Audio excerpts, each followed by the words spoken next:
नमस्कार दोस्तों, ocean network में आपका स्वागत। सोमनाथ मंदिर के लोकार्पण के अवसर पर पंडित नेहरू को भी जब प्राइम मिनिस्टर थे तो आमंत्रित किया गया था और वो नहीं गए थे, बल्कि तब के राष्ट्रपति डॉक्टर राजेंद्र प्रसाद जो वहाँ जा रहे थे और नेहरू के रोकने पर भी नहीं रुक रहे थे, तो नेहरू सरकार ने, मेरे विचार से खुद प्रधानमंत्री नेहरू ने ये सुनिश्चित किया था कि उनके भाषण का प्रसारण आकाशवाणी से ना हो, मीडिया में ज़्यादा प्रकाशित ना हो, हाइलाइट ना हो। और ऐसा उन्होंने क्यों किया था? और अब सोनिया गांधी जो कांग्रेस की सर्वे सर्वा बनी हुई हैं 1998 से, बल्कि उससे भी पहले से, राजीव गांधी की लिट्टे के आतंकवादियों ने 90 के दशक में श्री पेरुम्बदूर में हत्या की थी। ठीक है, 7-8 साल तक सोनिया गांधी पर्दे के पीछे से रही थी, लेकिन कांग्रेस का नियंत्रण तो तब भी उनके हाथ में था। पीवी नरसिम्हा राव के समय भी उनकी दखलंदाजी तो थी ही, और 1998 से तो वो लगातार कांग्रेस की सर्वे सर्वा बनी रही हैं, अध्यक्ष बनी रही हैं। कई ऐसे प्रकरण हैं जब दूसरे धर्मों से संबंधित कुछ घटनाएं हुई या जिनको हाईलाइट किया गया, तो सोनिया गांधी की पीड़ा निकल करके बाहर आई। मदर टेरेसा को जब संत की उपाधि दी गई, तो उस समय सोनिया गांधी ने स्पेशली मार्गरेट अल्वा को वहां भेजा था, एक पत्र लेकर के। और उस पत्र में ये कहा था कि अगर मैं स्वस्थ होती तो ऐसे पावन अवसर पर स्वयं उपस्थित रहती। मदर टेरेसा को संत का दर्जा दिया जा रहा है, तो आप वहां जाने के लिए उतावली थी। भगवान राम का मंदिर बनकर तैयार है, प्राण प्रतिष्ठा समारोह है, आपको ससम्मान न्यास ने आमंत्रित किया है, और आप उनके आमंत्रण को राजनीतिक कारणों से, राजनीतिक नफे नुकसान को देख करके ठुकरा रही हैं, तो ऐसे में सवाल तो खड़े होंगे। बहुत सारी ऐसी बातें हैं जिन पर चर्चा करना जरूरी है। तो मेरे साथ बहुत ही खास मेहमान जुड़ रहे हैं, वरिष्ठ पत्रकार, और जो इस तरह की तमाम घटनाओं पर बहुत बारीक नज़र रखते हैं। धीरेन्द्र पुंडीर जी जुड़ रहे हैं, उनको जोड़ करके चर्चा को आगे बढ़ाते हैं। धीरेन्द्र जी, बहुत सर स्वागत है। नमस्कार। नमस्कार सर। धीरेन्द्र जी, सबसे पहले तो मैं कांग्रेस के इस रुख पर, और कांग्रेस ने जिस तरीके से और जो बहाना करके कि जी अभी मंदिर पूरा बना नहीं है, कुछ और चीजें कही, उन्होंने कही हैं कि चूंकि भाजपा, आरएसएस और विश्व हिंदू परिषद का कार्यक्रम बन करके रह गया है, इसलिए हम नहीं जा रहे हैं। पर नेहरू से लेकर के सोनिया गांधी के रुख में कोई अंतर आपको दिखाई देता है? देखिए, मैं इस पे एक उनका जवाब है जो उनको मिला था 22 अप्रैल 1951 को, और उसका जवाब लिखा था नेहरू जी ने 24 अप्रैल 1951 को। जो जाम साहेब थे दिग्विजय सिंह जी, उनको उस वक्त लिखा था, क्योंकि उस मंदिर का, जो सोमनाथ के मंदिर का जो निर्माण था, उस वक्त जब ये बातचीत चली थी, तो पहले तो प्रधानमंत्री नेहरू उसके हक में नहीं थे। और आज बहुत सारे लोग, मैं फिर नाम लेना बड़ा मुश्किल होता है, लेकिन आजकल हिस्टोरियन होने का एक जिम्मा एक शख्स ने उठा रखा है, वो इसको लगातार आज ट्विटर पर भी लगातार युद्ध कर रहा है वो, कि साहब ये देखिए, उस समय प्रधानमंत्री नेहरू क्यों नहीं गए थे, और लोग वाह वाह करने लग गए, क्योंकि लोगों को सिर्फ पार्टियों से मतलब है। लोग सिर्फ मुझे लगता है कि बहुत लोगों के साथ निहित हो जाते हैं। इस लेटर की कुछ लाइनें मैं पढ़ देता हूं, ओंकार जी, जी जी, उसके बाद फिर हम लोग आपकी बातचीत पर मैं आगे चलूंगा। ये नेहरू जी बिल्कुल। का लेटर है। उन्होंने लिखा कि my dear Jam Sahab, thank you for your letter of the 22nd April conveying an invitation to the ceremonies at the Somnath temple. I am afraid it is not possible for me to leave Delhi at this critical juncture for any such function।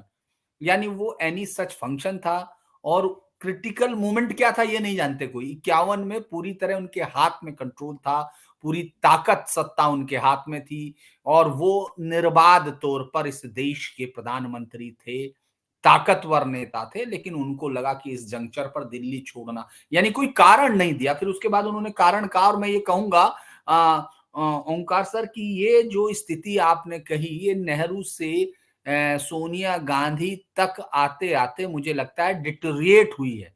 ये उस जैसी नहीं है, ये उससे भी ज्यादा नीचे गई है, क्योंकि आप राष्ट्रीयता की भावनाओं के खिलाफ खड़े हुए हैं। दुनिया की कोई भी, मतलब ये बहस मैं जब देखता हूं बहुत सारे विद्वान निकाल निकाल के लेटर दे रहे हैं, बहुत सारी चीजें, ये आखिर मेरी ये समझ में नहीं आता कि पूरी दुनिया में कोई भी राष्ट्र होता है तो उसके लिए कोई धुरी बनती है, कोई चीज निश्चित होती है। दुनिया में भाषाई तौर पर या फिर जातीय आधार पर या फिर किसी नस्ल के आधार पर बने हुए देश देखे हैं, लेकिन एक ऐसा देश जो जो सैकड़ों भाषाओं को अपने अंदर समेटे हुए है, जिसमें जो 6 नृपवंशीय ग्रुप माने जाते हैं एंथ्रोपोलॉजिकल तरीके से, वो सारे के सारे यहाँ हैं।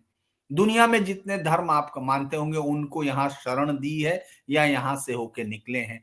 तो आप एक ऐसे राष्ट्र में इस तरह की अवधारणा के खिलाफ खड़े होते हैं जिसने इन सबको पुष्पित पल्लवित किया है, क्योंकि आपको वोट के लिए चाहिए। मैं उस लेटर को कह देता हूं, as a individual of course it is open to anyone do that what he choose in such a matter, but many of us happen, ये बता रहे हैं कि मैं I am but apart from this I must be quite frank with you about this ceremony।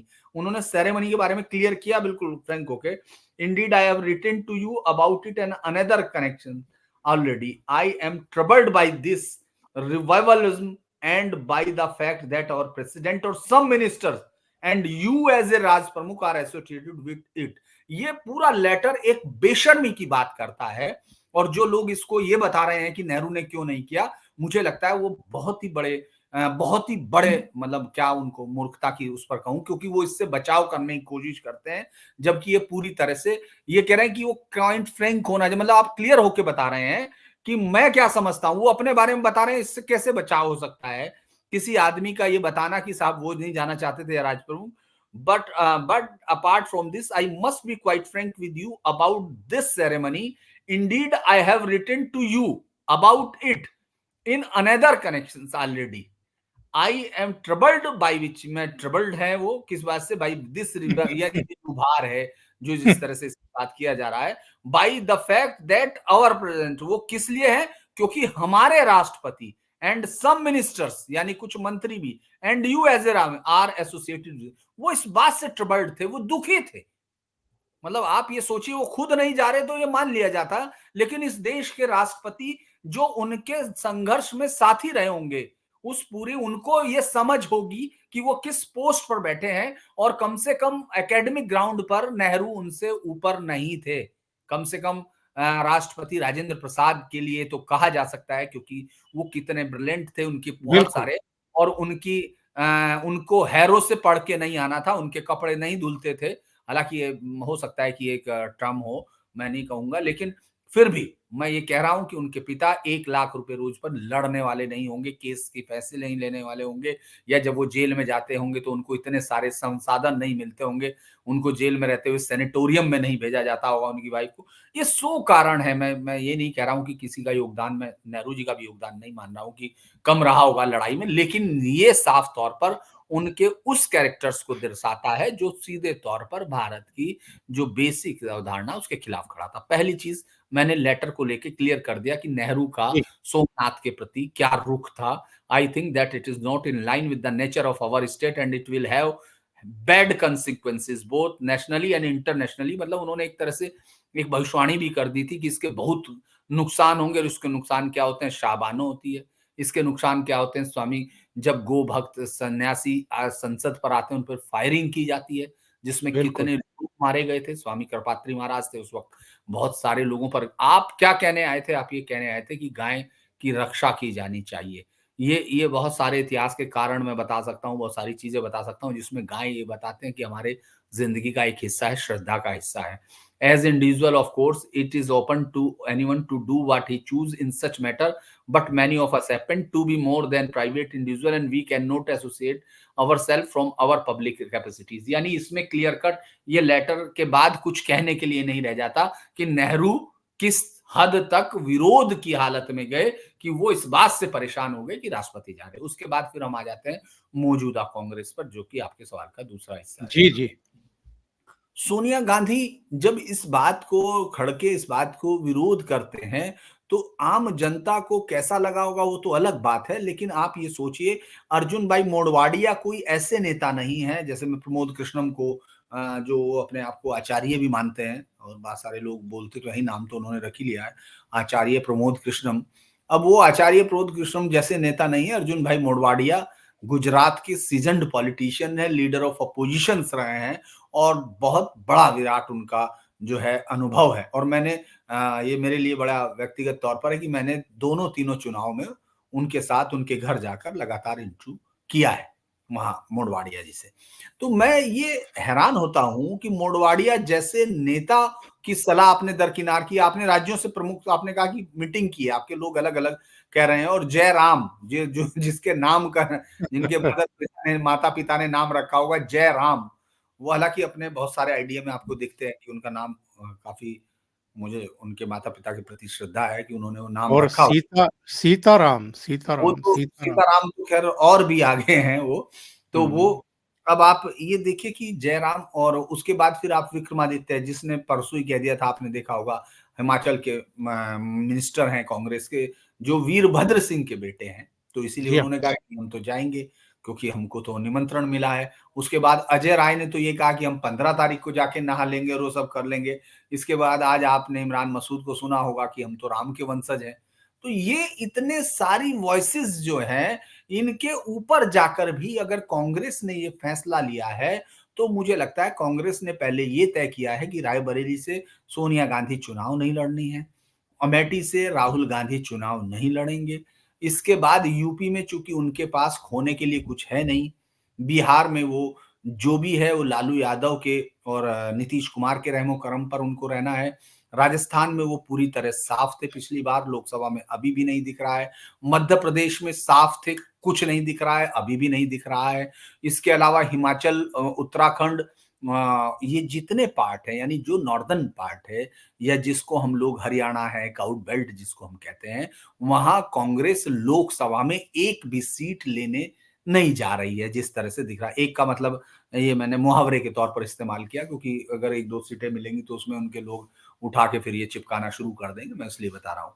इसके अलावा जब आप साउथ की तरफ बढ़ते हैं तो शायद कांग्रेस को ये यकीन हो गया है कि उसको साउथ में शक्ति मिल रही है और उस शक्ति के पीछे मुस्लिम वोट का हाथ है, उनको ये लग रहा है। तो ये जो फैसला लिया गया है कांग्रेस के अंदर, जो कम्युनिस्टों की एक ताकत है, जो वो बढ़ रही है, जिसके सलाहकार अब जो कांग्रेस के जो कम्युनिस्ट पार्टियों से एसएफआई या दूसरे संगठनों से आए हुए नेता हैं, जो न केवल राहुल गांधी के सलाहकार बनते हैं, प्रियंका गांधी के सलाहकार हैं, और अब उन्होंने जो कांग्रेस के बीच की एक विचारधारा थी उसको पीछे करके अपने एजेंडे को लागू करने का एक काफी बड़ी ताकत हासिल की है। ये उसी लॉबी की देन है, मुस्लिम वोटर्स के लिए लड़ाई है, और उत्तर प्रदेश में ये कोशिश है कि समाजवादी पार्टी से आगे निकल के दिखाया जाए, क्योंकि अगर हार जाते हैं, अगर उनका समझौता नहीं होता है, एक और मैं बता दूं, उसमें आपको थोड़ा डाटा बहुत अच्छा लगेगा, वो कि जी, जी। कांग्रेस पिछली बार 67 सीटों पर लड़ी थी, आपको मालूम हो, याद होगा आपको, और उसमें से 4 सीटें छोड़कर बाकी सब पर जमानत जब्त हो गई थी। कांग्रेस ने पिछली बार राष्ट्र जो उत्तर प्रदेश के चुनाव में राष्ट्र के जो खजाना है उसमें ज्यादा, सब किसी भी पार्टी से ज्यादा योगदान दिया, क्योंकि 64 में 25,000 रुपए के हिसाब से आप सोचिए उन्होंने जमानत जब्त कराई। उसके बाद 2022 के चुनाव में कांग्रेस उत्तर प्रदेश में 399 सीट पर लड़ती है और 387 पर जमानत जब्त कराती है। इस हिसाब से उन्होंने 10,000 रुपया पर सीट सरकारी खजाने में जमा कराया है।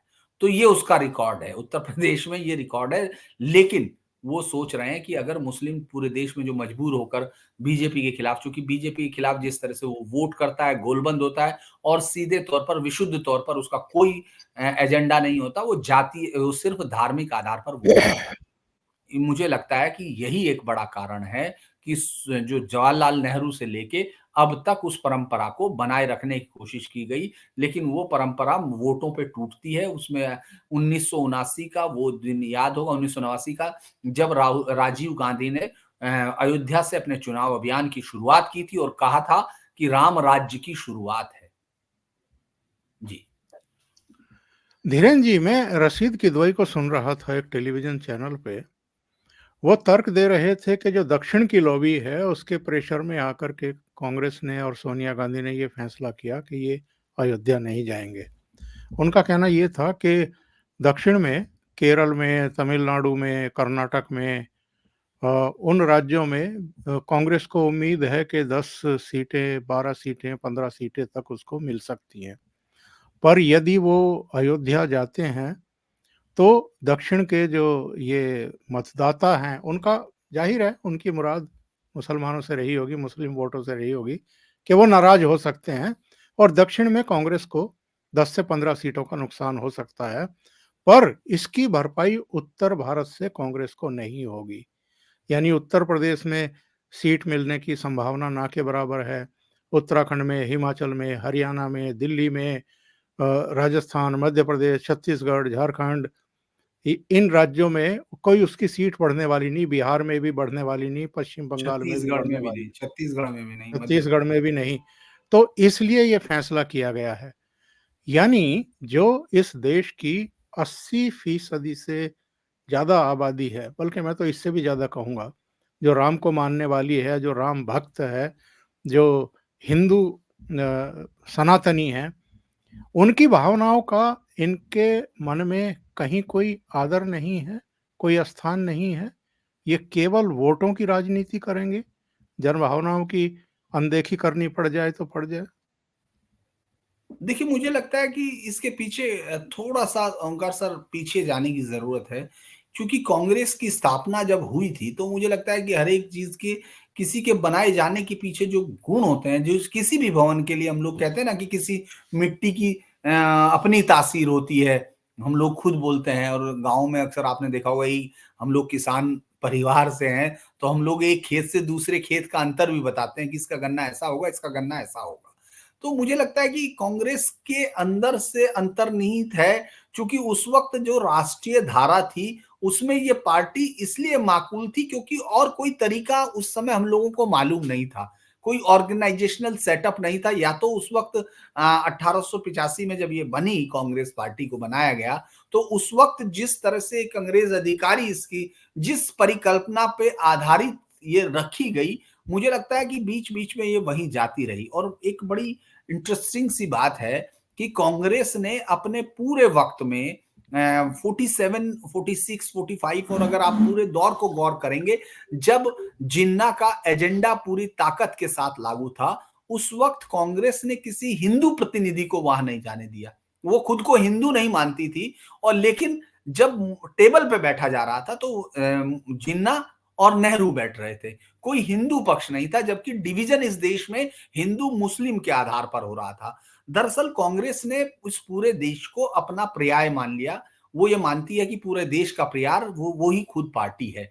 तो इसीलिए आप देखेंगे वो इस बात की पूरी जिम्मेदारी लेती है। लेकिन इस इस चक्कर में उसके जो फैसले हैं, उसकी बहुत सारी बातें हैं जिन्होंने इस देश को बहुत नुकसान पहुंचाया है। 1921-20 में जब जो मालाबार के दंगे हैं, आपकी लीडरशिप उस पर सच नहीं बोल पाई थी। आज मैं लिख रहा था, मतलब कल मैंने शायद मैं लिख रहा था एक जगह कि जब आपको सच और शांति दोनों में से एक चुनना होता है, तो जो लोग सच को छोड़ के शांति चुनते हैं, उनकी आने वाली पीढ़ियों को इसकी कीमत चुकानी पड़ती है। तो हमको वो कीमत अदा करनी पड़ रही है एक राष्ट्र के तौर पर। आपको ये मैं फिर कहता हूँ कि कोई पार्टी से मैं बीजेपी को या किसी और पार्टी को कोई अलग नहीं करता हूँ। बहुत सारे लोगों को लगता होगा कि ये किसी पार्टी में ना किसी से भय खाता हूँ ना किसी को, लेकिन मुझे ये लगता है कि इन सब में भी आपको ये देखना पड़ेगा कि आखिर कांग्रेस का एजेंडा क्या था। कांग्रेस एक पार्टी के तौर पर चाहती क्या है, एक राष्ट्र का मतलब क्या है, क्योंकि एक डिवीजन, जब इतना बड़ा डिवीजन हुआ, तो उस डिवीजन में आपने एक देश का इतना बड़ा हिस्सा दिया, लेकिन आपने उससे सबक नहीं सीखा। आपने 1920 के दंगों में सबक नहीं सीखा, आपने उसके बाद लगातार होने वाले दंगों में सबक नहीं सीखा, उसके बाद 1946 के डायरेक्ट एक्शन डे पर सबक नहीं सीखा, आपने 1947 के बंटवारे में सबक नहीं सीखा, आपने 1948 के वॉर में सबक नहीं सीखा, आप लगातार 1962 के वॉर में नहीं सबक सीखते, 65 में नहीं सीखते और 71 में जिसको सबसे बड़ी जीत हम लोग कहते हैं, हमारे सैनिकों के खून पे लिखी हुई जीत, आज भी वहां बांग्लादेश में हम उन सब बच्चियों का रोना सुनते हैं जिनके साथ कन्वर्ट किया जाता है, जिनको रेप किया जाता है, जिनको हिंदू होने के नाते उनके मंदिरों को उनकी आंखें तोड़ दी जाती हैं, सब कुछ तोड़ दिया जाता है। तो एक पार्टी के तौर पर ये दिग्भ्रमित पार्टी लगती है जब ये किसी भी इसका एजेंडा ऐसा लगता है कि जैसे एक यूटोपिया में जीती है पार्टी कि नहीं। अभी एक बड़ी अच्छी मतलब इससे थोड़ा अवान्तर है लेकिन आपको याद होगा कि अभी कुछ दिन पहले योगी जी ने एक टेबल की थी मुरादाबाद दंगों की रिपोर्ट, जो इतने लंबे समय तक रखी गई। क्यों? क्योंकि आपको मुस्लिम वोटर्स की चिंता है। आपको मुस्लिम वोटर्स के चलते आप किसी भी हद तक तुष्टीकरण कर रहे हैं। आप इस बात को सोच नहीं रहे हैं कि ये तुष्टीकरण इस देश में आईएसआईएस को पैदा कर रहा है। इस देश में एक्यूआईएस को पैदा कर रहा है। दुनिया के सबसे खतरनाक संगठन जो शरिया चाहते हैं। शरिया क्या है? जो हिंदू, जो काफिर कोई भी हो उसमें, जिनकी बेटियों को आप इस्तेमाल करेंगे सेक्स स्लेव के तौर पर, जिसमें आपकी संपत्ति, ये क्लियर कट लिखा हुआ है। इसमें कोई कोई जिसको किसी को भ्रम हो वो आके आराम से बात कर सकता है, लिख भी सकता है मेरे उस पर आराम से आके। तो ये सारे संगठन आपके यहाँ रोज पकड़े जा रहे हैं। 35-40 साल के केस हैं, लेकिन आप उस पर बात नहीं कर रहे हो, क्योंकि आपको लगता है आप किसी भी तरह सत्ता में आ जाएं, आप किसी भी तरह वोट को तोड़ दें और इस देश से उस पर बात ना करें। आप किस पर बात कर रहे हैं? आप कह रहे हैं, आप देखेंगे, आप अक्सर इस समय एक नया नैरेटिव चलता है, जो कभी जिंदगी में मणिपुर नहीं गया होगा वो भी इस समय लिखता है प्रधानमंत्री मणिपुर नहीं गया, प्रधानमंत्री मणिपुर पे बात नहीं करते, प्रधानमंत्री ये नहीं करते। अरे तुम मणिपुर कितनी बार गए होंगे, लेकिन आजकल आप देखेंगे चूंकि ये एक नफरत का, मुझे लगता है कि ये पार्टी से ज्यादा एक नफरत भरा गैंग ज्यादा हो गई, जो सत्ता में आने के लिए बिल्कुल कुछ भी कर देने की स्थिति में है। आप मंदिर जाते हो भाई, क्यों जाते हैं? तब आप जब चुनाव होते हैं तब अचानक मंदिरों में जाने लगते हैं। आपकी पार्टी का कोई आइडिया ही क्लियर नहीं है। जो रशीद किदवई जो कह रहे हैं, माफ कीजिए जो भी है उनका नाम, वो जो ये कह रहे हैं, तो साउथ की सीटों में आपको मुस्लिम वोटर्स की उन तमाम जगह पर आपको रीजनल पार्टियों की सेकेंडरी पार्टी के तौर पर लड़ना पड़ेगा। आप सेकेंडरी पार्टी के तौर पर लड़ेंगे जहां भी लड़ेंगे। आप अपने आप में ताकत सिर्फ तेलंगाना में थे, आंध्रा में आप साफ है, तमिलनाडु में आप पूंछ से ज्यादा नहीं है, केरल में आपको वामपंथी पार्टी दोबारा रिकॉर्ड तोड़ के आ चुकी, बंगाल में आपको 2 सीट देने को कोई तैयार नहीं है। तो एक सिर्फ जो है जिस तरह का, मुझे लगता है कर्नाटक में बहुत ज्यादा रिजल्ट में पिछली बार के लोकसभा चुनाव से अंतर नहीं आने जा रहा, क्योंकि बीजेपी और जेडीएस मिलकर वहां साफ कर देगी। तो मुझे लगता है ये एक स्ट्रेटेजिकली भी एक पार्टी का गलत दांव है। ये बहुत अच्छा दांव नहीं है, क्योंकि आप बहुत लंबे समय तक एक फैसले, क्योंकि आप अब इस प्रोसेस को रोक नहीं सकते हो। आप इस देश में जिस तरह का जन उभार देख रहे हो, बल्कि मैं आपको आज एक वीडियो तमाम दर्शकों को और आपको भी देखना चाहिए, मैंने वो ट्वीट भी किया है, पता नहीं आपने देखा है कहीं और पे भी। एक महिला है जो शिप्रा पाठक है, जो नाम, चूंकि हमको खबर देनी है तो इसलिए हमको याद है, लेकिन अगर आप देखेंगे तो एक महिला है जो जा रही है, जिसने अयोध्या से रामेश्वरम तक उसी वन गमन पथ पर जाने की वो की जिससे भगवान श्री राम गुजरे थे मां जानकी के साथ।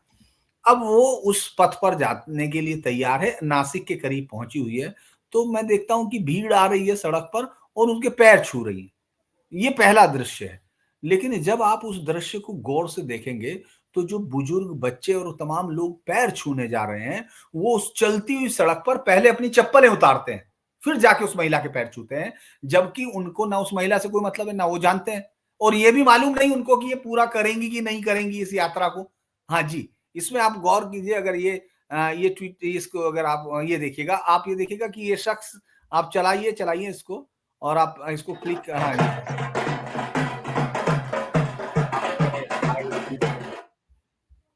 जी, जी। ये चप्पलें उतारेंगे बुजुर्ग, फिर उनके पैर छूने जाएंगे। तो ये देखिए, उस शख्स ने पहले चप्पल उतारी, फिर पैर छुए, उसके उसके बाद ये देखिए उसने चप्पल उतारी फिर पैर छुए।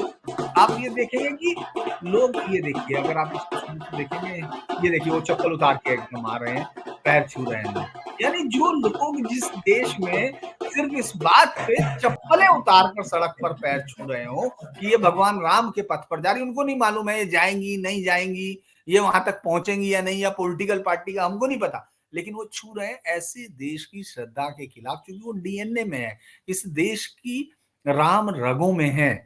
तो मुझे लगता है कि एक पार्टी जिसको इस देश से कंसर्न है, 500 साल की लड़ाई है ये एक समाज की, और क्या ये लड़ाई सोनिया सिर्फ धीरेन जी, क्या सोनिया गांधी अपने को हिंदू विरोधी, सनातन विरोधी साबित नहीं कर रही है?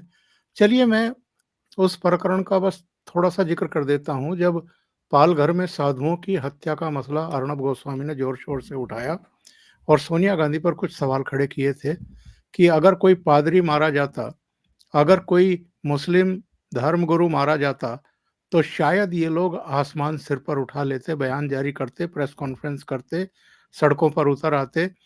लेकिन साधु संत मारे गए हैं, तो ये चुप्पी साधे बैठी हैं। एक ट्वीट में देख रहा था, सतीश चंद्र मिश्रा हमारे मित्र हैं, लखनऊ के पत्रकार हैं। उन्होंने लिखा है कि मार्गरेट अल्वा और लुइजिनो फिलेरियो मदर टेरेसा के संत घोषित समारोह में कांग्रेस पार्टी का प्रतिनिधित्व करेंगे। यदि मैं अस्वस्थ ना होती तो मैं भी इस पवित्र समारोह का गवाह बनने और श्रद्धांजलि अर्पित करने के लिए वहां होती। पोप को ये चिट्ठी सोनिया ने लिखी थी और ये 2016 का है, 30/8/2016 का कांग्रेस का ट्वीट, जिसमें यह बताया गया है कि Congress president Shrimati Sonia Gandhi's letter to Pope Francis on congregation ceremony of Mother Teresa. तो ये मदर टेरेसा के लिए तो वहां जाने के लिए मर रही थी, मिट रही थी कि अगर अस्वस्थ ना होती तो मैं पहुंच जाती, और भगवान राम का मंदिर बन रहा है, प्राण प्रतिष्ठा हो रही है, तो आप टुच्ची राजनीति करने पर उतर आए हैं। देखिए मैं इसको पॉलिटिकल ज्यादा मान रहा हूं, और उनकी वैचारिक स्थिति इस तरह की है क्योंकि वो पार्टी इसी की नींव पर शायद मुझे लगता है बन गई है। वरना वो अक्सर एक सवाल मैं और भी बताता हूं, मुझे ऐसा लगता है, हो सकता है आप करेक्ट करें या बहुत सारे दर्शक को इसमें हो तो वो करेक्ट करें। अक्सर इस बात को कहा जाता है कि संघ के लोग नहीं थे या हिंदू आदि ताकतें नहीं थी। मैं उन ताकतों का या उनके प्रति बहुत ज्यादा नहीं है, क्योंकि मैं उनको पढ़ता भी हूँ, उनको समझता भी हूँ। लेकिन एक बात गौर करने की है कि पहले जो भी लड़ता हुआ होता था वो सीधा कांग्रेस में चला जाता था, क्योंकि कांग्रेस ही उस समय ऐसा था। तो कांग्रेस में जाने में आपने देखा होगा के एम मुंशी जैसे लोग या तमाम जिसरे लोग हैं, चाहे वो महामना मालवीय हों या वो विशुद्ध कौर पर पी एन टंडन, वो लोग पुरुषोत्तम दास टंडन हैं, ये तमाम लोग कौन थे? इन लोगों के अंदर हिंदू संस्कार कूट कूट कर भरे हुए थे। अगर हम अयोध्या के आंदोलन के वक्त की लड़ाई में गौर करें तो मैं आपको ऐसे बहुत सारे नाम गिनवा सकता हूं, चाहे दाऊद दयाल खन्ना हो या वो लोगों जिन्होंने बाकायदा इस पूरी लड़ाई में हिस्सा लिया, वो कांग्रेस के लोग थे। तो ये नहीं कह सकते कि वहां, लेकिन इस पार्टी में कुछ ऐसा बन गया है कि जो सत्ता के लिए एक लंबे समय से तुष्टीकरण, मतलब जैसे ही आजादी हुई पंडित नेहरू के लिए शायद ये एक बहुत बड़ी हार रही होगी, जिन्ना से हारना। उनको जिन्ना ने शायद उनको ये बताया कि आप मुस्लिमों के लीडर नहीं हो सकते, तो उनको ये समझना चाहिए था, कारण समझने चाहिए थे कि आखिर क्या कारण है। उससे पहले 1939 और 1945 में जब अंबेडकर अपनी किताब लिख चुके थे और उसमें क्लियर कर चुके थे, मतलब उन्होंने कहा था कि मुझे आज भी याद है उसका हिस्सा किताब का, और आपने भी किताब पढ़ी है, भारत पार्टीशन और या पाकिस्तान का जो जन्म था, पाकिस्तान, उसमें उन्होंने साफ तौर पर कहा था कि ये ब्लैकमेल करके अपनी ताकत का इस्तेमाल करेंगे मुस्लिम। उन्होंने लिखा हुआ कि वो ताकत करके अपनी पॉलिटिकल पावर के साथ, वो धौंस की राजनीति के साथ आप आगे जाकर बहुत ज्यादा गैर जरूरी रियायतें लेंगे, ये क्लियर कट था, और उन्होंने पूरे डिवीजन के बारे में अपने विचार प्रकट किए थे। तो आप जिस लीडर को अपना कानून मंत्री बनाते हैं, जिस लीडर को जो ड्राफ्टिंग करते हैं, आप उनकी सलाह नहीं समझते हैं। आप उसके बाद, चूंकि ये हार मुझे लगता है, मैं ये व्यक्तिगत तौर पर कह रहा हूं कि ये हार उनको कचोटती रही होगी नेहरू, वो लीडर नहीं है, वो लीडर उनको मुसलमानों में हरा दिया, उन्हें, चूँकि जबकि उन्होंने तो अपने आप को बहुत करीब बनाने की कोशिश भी लॉ में उसको देश का शिक्षा मंत्री तक बनाया। लेकिन मुझे लगता है कि उसके बाद कांग्रेस के अंदर एक ग्रंथि बन गई। मैं इसलिए कह रहा हूँ क्योंकि आपको ज़्यादा आसानी से याद होगा कि कांग्रेस के वोट बैंक के तौर पर हम लोगों ने दलित, मुस्लिम्स और ब्राह्मण्स, इसको पूरे वेस्टर्न यूपी में तो मैं यही मानता था कि इसी को पहला कोर बैंक कहा जाता था। अगर मैं गलत हूँ तो आप मुझे सही कर सकते हैं। यही कहा जाता था कि ये कांग्रेस का वोट बैंक है। तो उस वक़्त से ही आप ये देखिए कि एक इतना बड़ा चेंज, फायरिंग होना, साधुओं पे फायरिंग होना, जो गाँव को राष्ट्रीय पशु या जो भी उसकी गौ हत्या पर कानून बनवाने के लिए आए थे। उसके बाद फिर आप 1900 उसके बाद 75 की इमरजेंसी में जो कोशिश की गई थी पहले संजय गांधी जो की थी, लेकिन उसके फिर पलट के उन सारी चीज़ों को आपने 80 में आप शाही इमाम, आपको याद होगा कि हर वक़्त 80 के अखबारों को अगर आप उठा के गौर कर लें 80 के दशक को, तो हर तीसरे चौथे दिन जामा मस्जिद से जुलूस निकलता था फिलिस्तीन और पता नहीं कहाँ-कहाँ दुनिया भर के अलग-अलग हिस्सों के लिए सड़कें जाम हो जाती थी, फिर उनको मनाया जाता था। फिर वो बाकायदा कांग्रेस पार्टी के लिए वो भी ऐलान भी करते थे चुनाव में। तो ये सब चीज़ें उस दौर की कांग्रेस की एक पार्टी की नीति बन गई। उनको ये कहना बड़ा रेयर हो गया कि वो सही बात पे उनको ये कह सकें कि ये अब दौर नहीं चलेगा। अब डिवीज़न एक हो चुका। जिन लोगों की वजह से डिवीज़न हुआ वो उत्तर प्रदेश और बिहार के मुस्लिम्स वोटर्स थे, जिन्होंने 99% वोट किया पाकिस्तान के हक में और जिन्होंने यहां से माइग्रेशन नहीं किया। उस सब पर आपने गौर नहीं किया, आपने अलीगढ़ मुस्लिम यूनिवर्सिटी के कैरेक्टर को चेंज करने की कोशिश नहीं की, जो कि जिसको जिन्ना ने कहा कि ये मेरा शस्त्रागार है। यानी जिसने जिस डिवीजन और जिसने ये स्कूल की नींव रखी थी, उस शख्स ने सबसे पहले इस देश में 2 कौमों के नज़रिए को सबसे पहले रखा। यस। 1886 का ये जो है लखनऊ का अधिवेशन में उन्होंने मेरठ में उन्होंने इसको बोलते हुए कहा सर सैयद अहमद खान। तो आपने वो बदलने की कोशिश नहीं की, तो लग रहा था कि आप शुरू से ही एक अलग किस्म की आइडियोलॉजिकल प्रेशर में थे। उसके बाद इंदिरा गांधी के बाद राजीव गांधी आते हैं तो साहबानों वाले मसले पर, जबकि सुप्रीम कोर्ट ने इस देश में महिलाओं को न्याय दिलाने की एक बहुत सुसंगत कोशिश की थी। मैं आज भी कहता हूं कि हम में से ये कहने का हौसला नहीं होता कि कैसे किसी को कोई 4 शादी करने की इजाज़त दे सकता है, कैसे कोई किसी को मेंटेनेंस इस देश में लोगों की बात करते हैं और आप ये कर सकते हैं। लेकिन आपने उसमें पूरी सुप्रीम कोर्ट के फैसले को बदल दिया। ये सेम आया फिर जब आपको ये जो अलीगढ़ मुस्लिम यूनिवर्सिटी का केस चल रहा है, इसलिए मैं बोल रहा हूँ 7 सदस्यीय बेंच उसको सुन रही है सुप्रीम कोर्ट की, क्योंकि जो बेंच थी जिसने पहले फैसला दिया था कि हाँ, उसका माइनॉरिटी कैरेक्टर नहीं है, वो माइनॉरिटी संस्थान नहीं है, उसके अगेंस्ट में 81 में फिर इसी की सरकार ने किया और बाद में 5-6 में आकर खुद इस सरकार ने उसके लिए लड़ाई लड़ी, जहां जिन्ना की मूर्ति आज भी है। तो आप अपने आप को, मुझे लगता है, आइडियोलॉजिकली उस स्थिति में पाती है कांग्रेस, जिसमें कि मुस्लिम तुष्टीकरण उसकी पार्टी का एक मेन काम बन जाता है और धीरे धीरे जो लोग थे, जब तक आप इसका जमाना नहीं था, कम्युनिकेशंस नहीं थे, तो आपके लिए आसान था लोगों को बनाना। अब मुझे लगता है कि जातीय आधार पर ही आप मुकाबला कर पा रहे हो। जिन रीजनल पार्टियों को बीजेपी के सामने खड़े होते हुए आप देख रहे हैं, उन सब के पीछे उनकी जाति की ताकत है। इसके अलावा उनके पास कोई विजन नहीं है।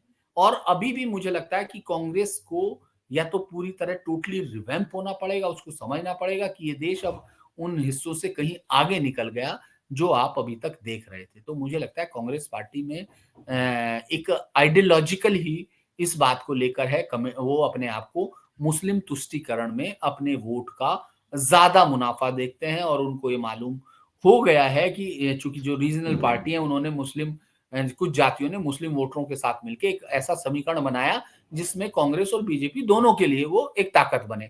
तो कांग्रेस अब उनसे मुकाबला कर रही है, ना कि बीजेपी से। तो कांग्रेस, जब आप इस तरह के फैसले देखते हैं, तो कांग्रेस अपने उस मुस्लिम वोट बैंक को पाने के लिए और ज्यादा व्यग्र हो रही है, और ज्यादा व्यग्र हो रही है। जब आप गलती करते हैं तो आप एक के बाद एक के बाद एक कहीं गलती करते जाते हैं। मुझे लग रहा है कांग्रेस उसी स्थिति में है। क्या कांग्रेस यहाँ से करेक्शन करने की स्थिति में है या इच्छा शक्ति ही खत्म हो गई?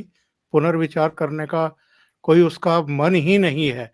टाइम्स ऑफ इंडिया में एक बड़ा दिलचस्प आंकड़ा छपा है, आज ही जारी किया है ये, और इसमें ये बताया गया है कि Congress Lok Sabha seat won and contested यानी बाप रे! कितनी सीटों पर वो लड़ी स्ट्राइक और रेट। कितनी सीटों पर उसका स्ट्राइक रेट क्या रहा। 1991 से लेकर के 51 से लेकर के 2019 तक का आंकड़ा दिया है और ये किस तरीके से घटता चला गया है और आज किस पोजीशन में है। 1951 में स्ट्राइक रेट 75.99 था, जो 2019 आते-आते 12.35 पर खिसक गया है और इससे नीचे और कहाँ जाएगी। देखिए, आपको आवाज़ आ रही है? आपका जी, जी, स्क्रीन। मैं सुन पा रहा हूँ, मैं अपनी तस्वीर ठीक करता हूँ। अच्छा, ठीक है। तो मुझे लगता है कि कांग्रेस तो एक एक ऐसी पार्टी के तौर पर जिसमें मुझे लगा था, मैं आपको ईमानदारी से कहूँ कि जब राहुल गांधी ने एक पूरी यात्रा की, जो पूरी यात्रा साउथ से लेकर यहाँ तक वो आए, तो मुझे लगा कि शायद उनकी एक समझ जो है उस तरह की हुई होगी और वो उन अपने जयराम रमेश या मणिशंकर अय्यर जैसे या दिग्विजय सिंह जैसे गुरुओं से मुक्ति पाएँगे और अपनी एक आइडियोलॉजी को, अपनी आइडिया को इस देश की जनता के साथ कनेक्ट करके एक नई लीडरशिप की तरफ आगे बढ़ेंगे। लेकिन वो फिर मुझे लगा कि नहीं, उनको बार-बार एक नारेबाजी, एक इस तरह का कि हमने बहुत बड़ा बहुत ही देखिए मुँह पर मुकाबला किया। मुँहज़ोरी जो है आपके तर्कों को ताकत नहीं देती है। आपका तेज़ बोलना आपके वैचारिक जो क्षमता है उसको बहुत वो नहीं करता, प्रगाढ़ नहीं करता है, उसको शक्तिशाली नहीं बनाता है। मुझे लगता है कि राहुल गांधी ने जिस तरह से इस पूरे लंबे समय में, इतना लंबा समय हो गया, मैं 2004 में उनके इलेक्शंस में जहाँ तक मुझे याद है पहली बार वो शाहजहाँपुर में थे, मैं उस समय कवर कर रहा था, जब उन्होंने पत्रकारों से बात की थी और मैंने शायद आपको पहले भी एक बार बताया था इसी में कि राहुल गांधी ने संसद में मेरी ही खबर पर पहली बार बोला था।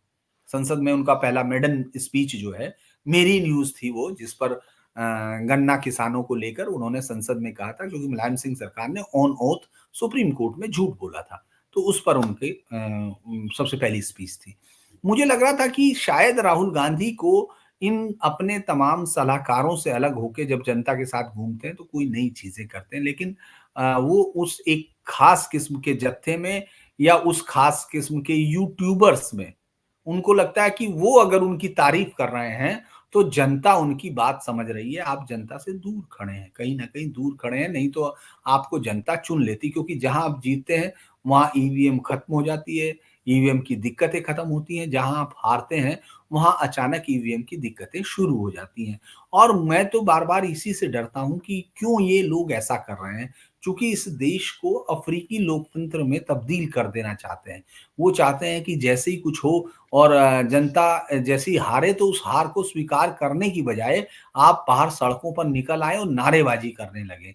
आप उतर कर झगड़ा करें, आप सड़कों पर दंगे करें। ये एक विश्वास के साथ मुझे लगता है कि ये इनकी वो है क्योंकि कोई कंस्ट्रक्टिव आइडिया के साथ ये पार्टी आगे बढ़ती हुई नहीं दिख रही है।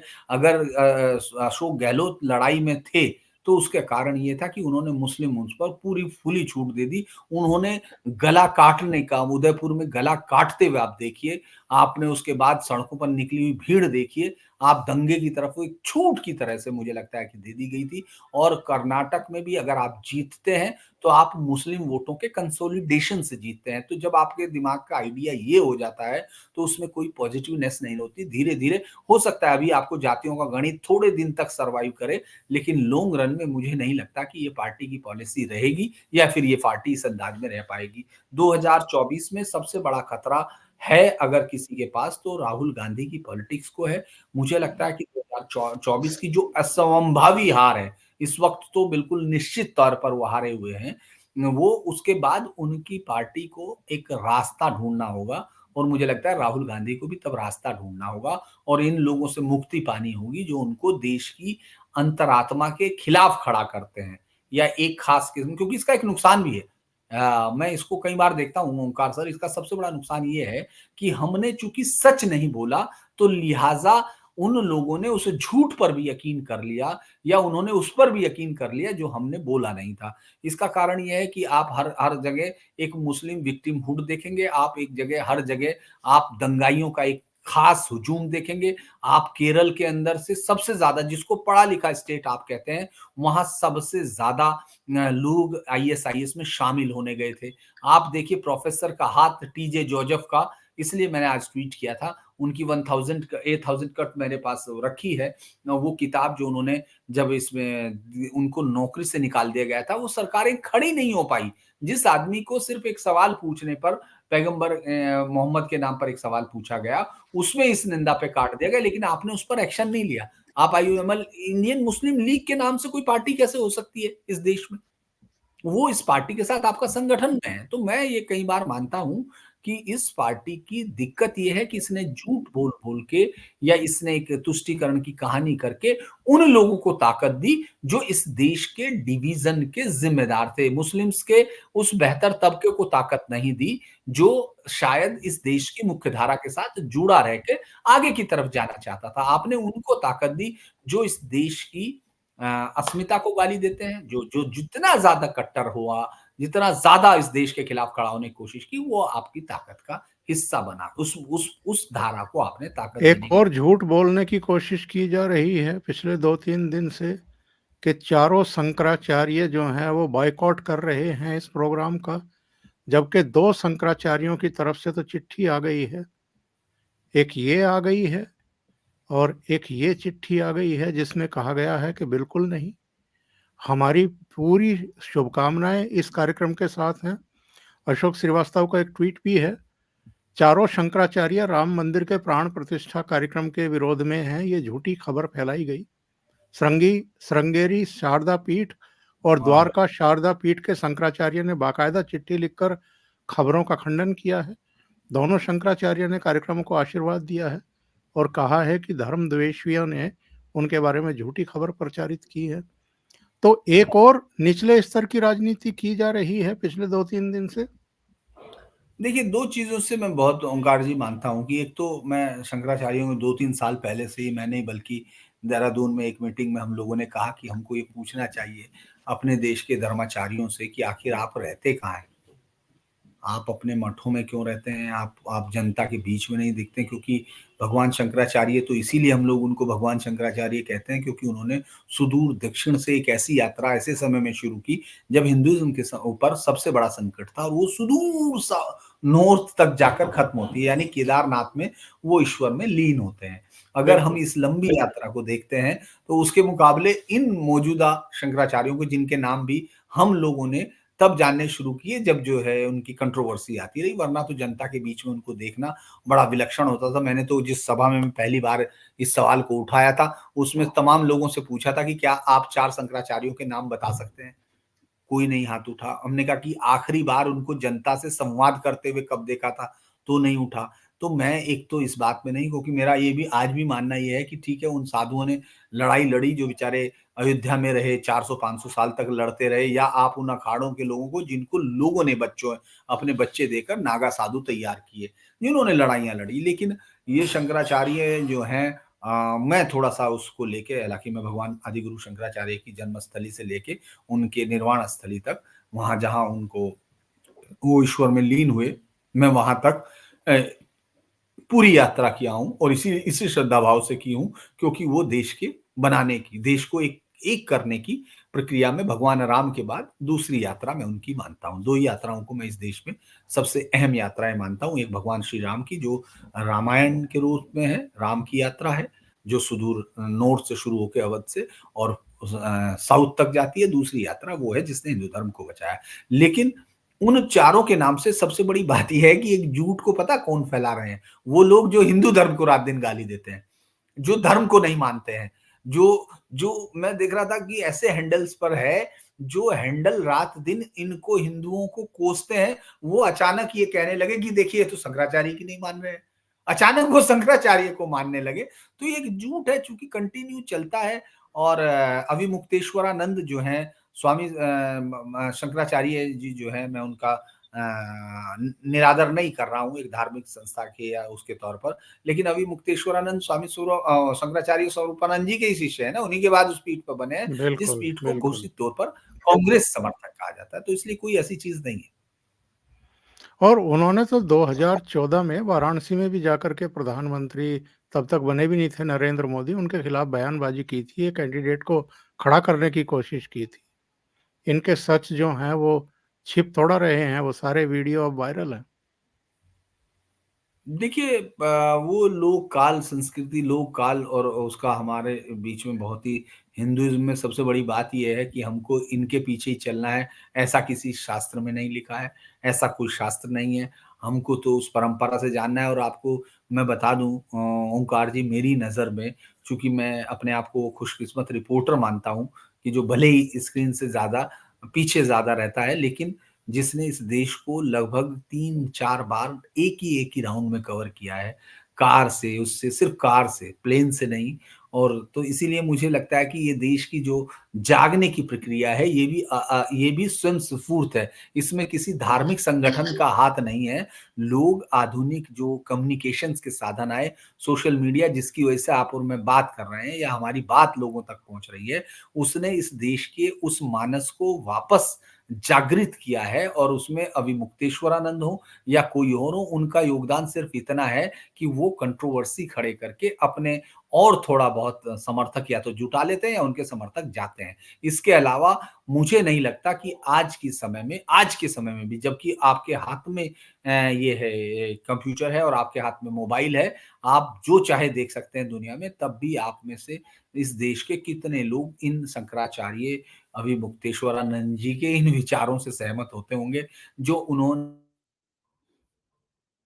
सवाल का जवाब मुझे लगता है जनता बनारस में दे चुकी थी। जनता इसके अलावा दोबारा दे है और इस दिन जब आप ये एक जन उत्सव हो गया है। 50,000 करोड़ से ज़्यादा का एक दिन में बिज़नेस होना है। अयोध्या इस समय हर एक यात्रा आपको ऐसा लगता है जैसे अयोध्या में जाके पूरी हो रही हो। पहले सिर्फ 31 दिसंबर को दिल्ली से प्लेन सर्विस शुरू हुई। आज अहमदाबाद से प्लेन सर्विस हुई, 17 को कोलकाता, बेंगलुरु से शुरू होगी, 14 को मुंबई से शुरू होगी, उसके बाद भोपाल से शुरू होगी। ये तमाम उस छोटे से शहर में जिस जिस कस्बे को आपने उठने नहीं दिया, जिस कांग्रेस सरकार को 1947 में आजादी मिलते ही सबसे पहले अयोध्या, मथुरा, माया, काशी, कांची, कामकोटि, द्वारावती हैं, सप्तपुरियां कुछ इस तरह से श्लोक है जिसमें ये 7 पुरियों को मोक्षदायी का बताया। तो आपने एक बहुत बड़ी गुलामी के लंबे अरसे के बाद एक राष्ट्र की चेतना जागृत हुई, आपने आजादी हासिल की, लड़कर हासिल की, तो आपको इन 7 पुरियों को इस तरह से सजा के खड़ा कर देना था, ताकि आप ये कहते कि हम 7,000 साल की लगातार चलती हुई अनवरत सनातन परंपरा के वो लोग हैं, जिन्होंने हार नहीं मानी। उन्होंने बर्बर हत्यारे, हमलावरों, टर्क, अरब उन सब के इतने ज़्यादा मतलब आप अगर विलियम डुरांट या उन सबको देखेंगे विल डुरांट को या तमाम उन्होंने कहा कि दुनिया का सबसे बड़ा अत्याचार, सबसे बड़े नरसंहार जो है यहाँ इस्लामिक कट्टरवादियों ने किए हैं। तो आपने उनके खिलाफ खड़े होकर जंग जीती है, तो अगर आपके अंदर वाक़ई इस राष्ट्र के लिए होता, तो आप पहले उन 7 पुरियों को एक बार खड़ा करके और ये कहते कि हाँ, हमने उस 7,000 साल की परंपरा के साथ अपने आप का निर्वहन किया है। आपने उन शहरों को कुछ नहीं किया, आपने एक कस्बे में बदल दिया उसको। तो इसीलिए स्वामी वापस माफ़ कीजिएगा मैं इधर चला जाता हूँ क्योंकि बहुत सारी बातें होती हैं ज़हन में। लेकिन स्वामी अभिमुक्तेश्वरानंद जैसे शंकराचार्यों से मेरा उतना ही निवेदन है कि आप कृपया करके राजनीति से ज़्यादा है कि जन चेतना को जागृत कीजिए, जिसकी बहुत ज़रूरत है और ख़ास तौर से जातिवाद के खिलाफ लड़िए। कम से कम उन दलित जो हमारे भाई हैं, उन लोगों को उनके साथ होने वाले अत्याचारों पे उनके यहाँ उनकी बस्तियों में जाकर थोड़ा बैठिए, थोड़ा खाना खाइए उनके साथ और उनको ज़रा बताइए कि आप क्यों एक मानवीय धर्म के साथ ताल्लुक रखते हैं। जी। कार्यक्रम के आखिर में दर्शकों के लिए एक बहुत दिलचस्प सूचना। देखिए, स्टार बॉय तरुण ने लिखा है, राहुल गांधी बाबर सिक्योरिटी का जो सिक्योरिटी टॉम्ब है काबुल में 2005 में विजिट किया। इंदिरा गांधी ने इसी टॉम्ब को विजिट किया 1968 में। नेहरू ने विजिट किया 1959 में। यानी तीनों ने, राहुल गांधी ने भी, इंदिरा गांधी ने भी, नेहरू ने भी बाबर के मकबरे पे जाकर के मत्था टेका, उसका दर्शन किया। और ये ज़रा सवाल खड़ा किया है उन्होंने कि कनेक्शन क्या है नेहरू वाक़ई का और मुगल्स का। और लास्ट में इन्होंने लिखा है कि no member of Nehru clan ever visited Ram and Krishna Janmabhoomi in their life time. इन्होंने कभी भी भगवान राम और भगवान कृष्ण की जन्मभूमि के दर्शन नहीं किए। बाबर के टॉम का ज़रूर विजिट किया नेहरू ने भी, इंदिरा ने भी और राहुल गांधी ने भी। तो मेरे विचार से यही सबसे बड़ी टिप्पणी है। कुछ कहेंगे धीरेन जी? देखिए, ये बहुत चलता है कि कौन नेहरू कौन है, क्या है, उनके परिवार को लेके अक्सर बहुत चलता है। लेकिन एक बात तो साफ है कि जवाहरलाल नेहरू ने एक तौर पर एक जगह तो मतलब एक पूरी मानसिक तौर पर मैं कहूँगा कि गलतियाँ लगातार उन्होंने ये की है, वो अपने आप को हिंदू धर्म से दूर करने की बहुत ज़्यादा मतलब उन्होंने इस धर्म के अंदर बहुत सारी चीज़ें, गलतियाँ दिखाने की कोशिश की, वो सब चीज़ें, लेकिन उनमें ज़्यादातर गलतियाँ ऐसी नहीं थी जैसे आप और हम उसको करेक्ट करने की बात करते हैं। जैसे हमने अभी बातें की कि क्या शंकराचार्यों को इस धर्म के अंदर की किन कुरीतियों से लड़ना चाहिए, अपना काम करना चाहिए, इस तरह नहीं। वो इसको नीचा दिखाने की तरफ रहे और इस देश की राष्ट्रीय चेतना के अगेंस्ट खड़े रहे। मैं हर बार एक ही बात बोलता हूँ और ये बात मैं कम्युनिस्ट की बात बोलता हूँ। देखिए दुनिया के अलग हिस्सों में ओंकार सर मैं बताऊँगा, जा तो रहे हैं बातचीत करते हुए लेकिन ये बहुत इंटरेस्टिंग बात है कि पूरी दुनिया में जो कम्युनिस्ट हैं, खासतौर से अफ्रीकन कंट्रीज़ में चाहे वो फ्रेंच फैनन हो, अमिल्कार cabral हो या फिर आपके ये अपने सेदौन सेगौर हों या फिर आपके नगुगी वा थिओंगो हों, वो एक चीज़ पर बहुत ज़ोर करते हैं, मैं उनके जब लिटरेचर को पढ़ता हूँ, कि किसी भी राष्ट्रीय जो अस्मिता पर जो संकट आता है, उसके अगेंस्ट लड़ने के लिए वो संस्कृति को हथियार बनाते हैं। यानी संस्कृति के अंदर वो शक्ति होती है, वो बीज होता है जो लड़ते हैं। लेकिन अगर आप गौर करेंगे, तो नेहरू की सबसे बड़ी मुझे लगती है दिक्कत कि उन्होंने इस संस्कृति को कम्युनिस्टों की तरह मिटाने की कोशिश की, ना कि इसको एक हथियार बना के एक राष्ट्र को खड़ा करने की। तो आप मकबरे पे जाएँ या कहीं जाएँ, आपको जहाँ जाना था वहाँ तो आप जा नहीं रहे। बहुत-बहुत धन्यवाद धीरेन जी, ओशियन नेटवर्क के लिए इतना समय निकालने के लिए और बहुत ही महत्वपूर्ण मुद्दे पर चर्चा करने के लिए। Thank you so much. नमस्कार। नमस्कार।